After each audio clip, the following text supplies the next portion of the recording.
Trent Brandon Rogers, Bradshaw Rogers Financial Partners and Mind Your Money. Coming back with another market update. Today is October the 23rd, 2023. A couple things we're going to touch on in the video today. Obviously, we're going to talk about interest rates.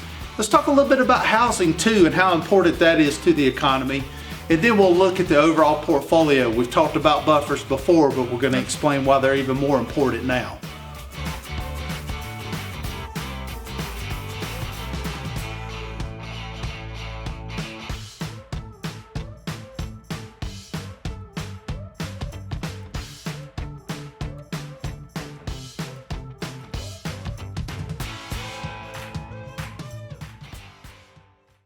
All right, let's jump right in.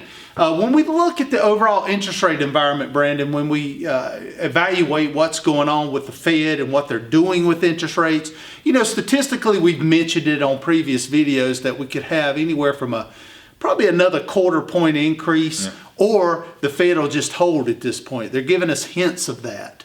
Not just Jerome Powell, but several other board members have mentioned potentially holding where we're at, but also holding for longer. And trying to bring inflation down. When you look at inflation, it's ticked up the last month or two, still in the mid to upper threes. We're going to see what happens going forward depending on what the Fed does with interest rates and see how the inflation remains tame at this point. They're still a long way away from their target.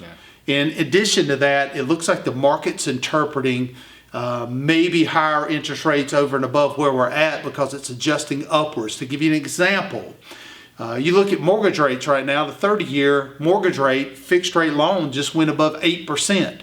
It's probably been, what, 2 decades to 3 decades but since we've seen that. It's very important to the U.S. economy, and that's where we get to the point of talking about housing. Housing and real estate as a whole makes up about 20% of our gross domestic product, or our growth in the country on an annual basis. And with the fact that interest rates are so high right now, we're expecting housing sales to come down. And if you look at this chart that I'll put up, this chart does show a slowing going into August of 8% month over month, but you're starting to see us kind of mute back down or become muted back down to where the long-term range is. The thing is, we don't have any inventory. Plus, with the higher interest rates that we've got right now, housing could slow. It could definitely slow. But it also puts us on check of looking at the portfolios and making sure that we're monitoring the risk that's out there right now. The S&P 500 top to bottom right now is already corrected roughly about 10% peak to trough. NASDAQ's almost 15 to 20% at this point as far as correction, and that's why we got the buffers in the portfolio. Touch on that and some fixed income where we're at right now. Yeah, so you see again, as Trent was saying, with the interest rates involved, again, they've come way off, the inflation has come way off its highs. Interest rates have gone up. Obviously, that's pertaining to the rate environment, everything that we're at, and what the Fed is trying to do. So again, still on point with what they're doing. I think Jerome Powell and those people have been doing a good job of that. But again, still potentially, like I said, another quarter rate point hike this year.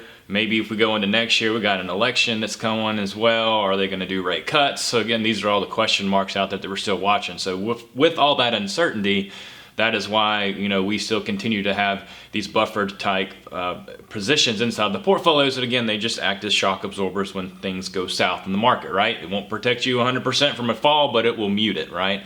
So again, we still have those in the portfolio. And then also on the fixed income side, you're starting to see the yield curve really kind of flatten out and kind of go back to its normal shape, right? And that is also a real positive sign. And you're seeing that, and that's why we're using some short-term treasuries inside on the fixed income side, because again, it's treasuries issued by the U.S. government that are pretty solid. So again, interest rates, that yield curve changing is you're seeing still the short-term money is still good. Well, ultimately, you were able to grab about another point of yield in regards to the short-term treasuries that we put in there. So that quick flip that you did added to our fixed income side of the equation produces very, very little or limited downside risk at all with a nice yield right now. You know, anywhere from 5.5% to 5.6% right now on fixed income. We haven't seen that in 15 or 20 years. Yeah. So again, we just made that change last week. So again, we're just staying on top of this for everyone. And again, obviously, we still got some crazy times ahead of us. As always, I don't think that's ever not going to be the case. But again, we'll continue to keep you updated with the videos. If you got any questions, feel free to reach out to us. Like us on social media so you can keep up to date with everything that we put out and release. And listen to our podcasts. They're really good as well.